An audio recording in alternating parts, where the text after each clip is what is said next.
బొమ్మ గొలుసు నిజం మరి.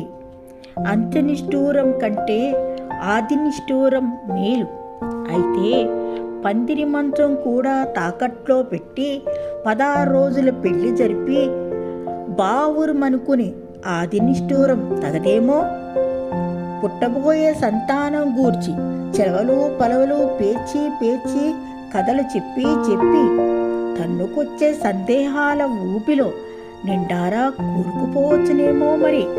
నాణానికి బొమ్మ పరుసు ఉండక మానవుగా మరి. సెలవు మరి. MPL times channel.